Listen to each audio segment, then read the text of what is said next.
a practice exercise for our anger. I grew up very traumatized, and for me, anything devoid of soft emotion was anger. And it didn't even feel like anger, like everything had gone. It was just, in my experience, if it was past quiet, it was violent. So, I had a riding instructor. His name was Cornelius Vanderheyden, and he had the mannerisms and the accent to go with the name. He had this beautiful, beautiful horse, so elegant. And after my riding lesson, we would see him. His horse's name was Whiskey, and he'd be doing dressage style riding, and the sun would be setting behind the hills. I grew up in Connecticut, so there are hills everywhere, and the sun is always setting behind one, and in the forefront it is just the shadow and slight reflections of the color, the smooth hair, the shine of the horse and his health. And we would see Casey dancing with Whiskey. Beautiful. But little old me taking the dressage lessons, and he would give the letter of the alphabet to direct where I was to go in the riding ring. And it was simple, clear instruction with no attachment. This is just what comes next. And I didn't know what to do with it.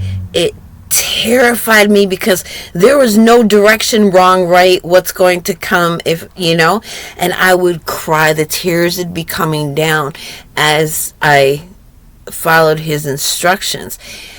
And so I had to come to accept and associate and allow for that form of expression to be comfortable to me. And later on in life, I have 2 kids milling about in a crowd of people, and I just use that. I'll call it my Cornelius Vanderheyden voice, because we all have one.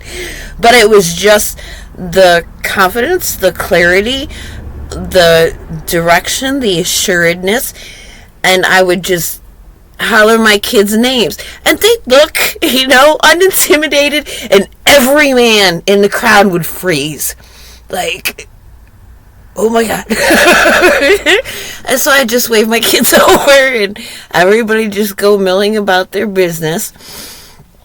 And I remember, first viewing the haka, and we're usually seeing demonstrations in protests against, the domineering consumerist industrialized society, or, before some sort of sports match where they're showing their power and they're gonna, project it at these people.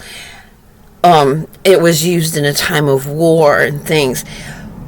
But then I saw glimpses of it being used at weddings, and, to honor a father, and all this ferocity and this power being directed as an expression.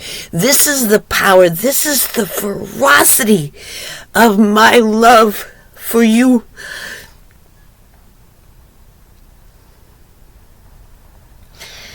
And I was watching earlier today a video, and it's very more etheric of the earthly realms.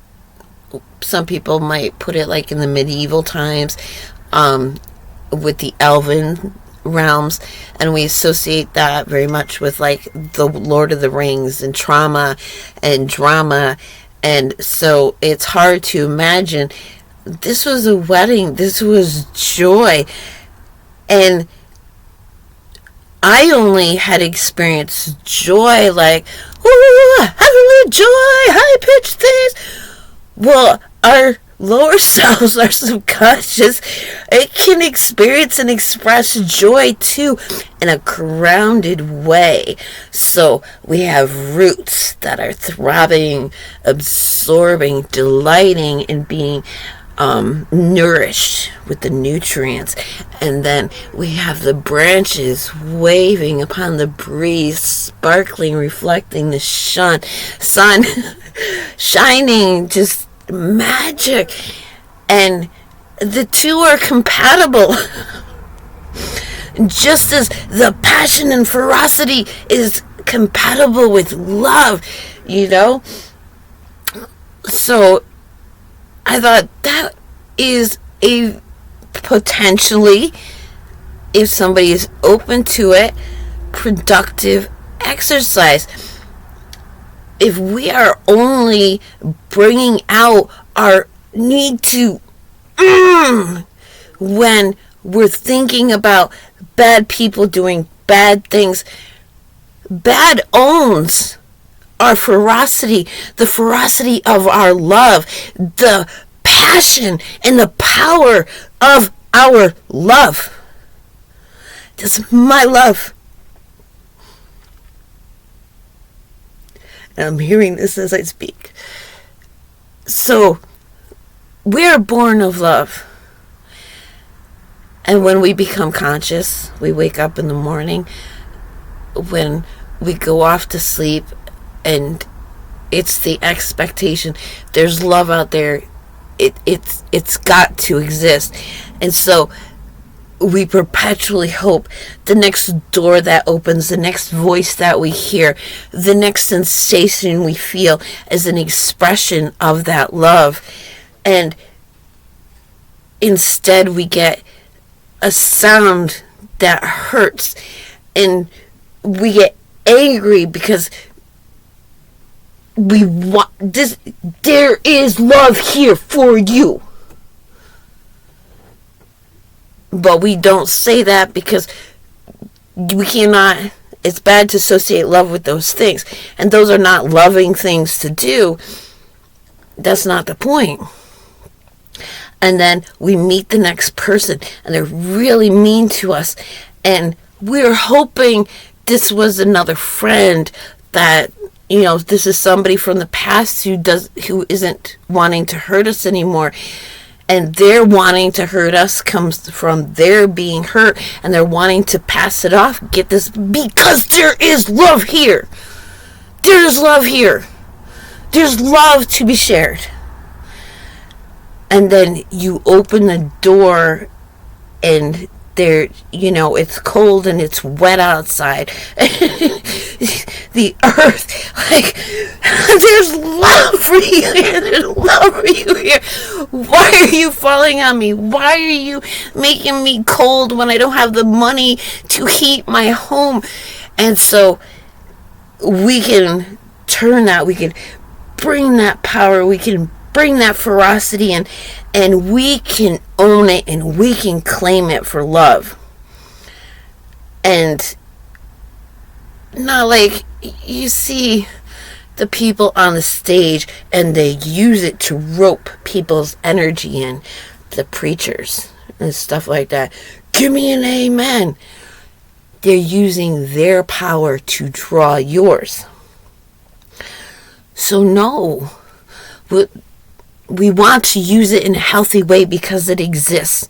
It is an expression of love. It is the passion. It is the power and the ferocity that it has when it is denied the experience of seeing that which it loves, feeling loved, experiencing the love we want for it to experience.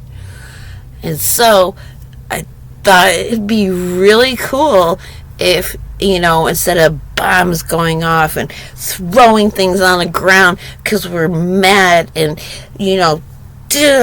digging for these material things with the energy of lust and greed. Oh, I need this. I need to devastate everything around it to get this so that I can sell it and I could have more of whatever, which is never going to fill the void that you do not fill with the things that should be there. So, and that's usually self-love. Love, it's what's supposed to go into all those places, all those nooks and crannies, all those holes that won't be filled. Is because that's where love goes. You put love in there and it fits. Like the little puzzles with the shapes. The square goes in the square hole, the star goes in the star hole, the circle goes in the circle hole, the cylinder goes in the circular hole. So, yes, I thought that would be a really cool exercise. Like, even when you look in the mirror, if you have the courage, bring that beast forth. Just all of it, the power and the anger, and just tell it to itself, I love you. There is love for you here.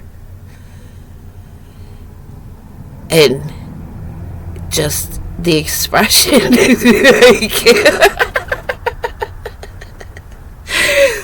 What does that mean? What do I do with that? Whoa. And then there's quiet. It got what it needed. It got to express and receive love in all its power, in all its glory, in all its ferocity. I feel better.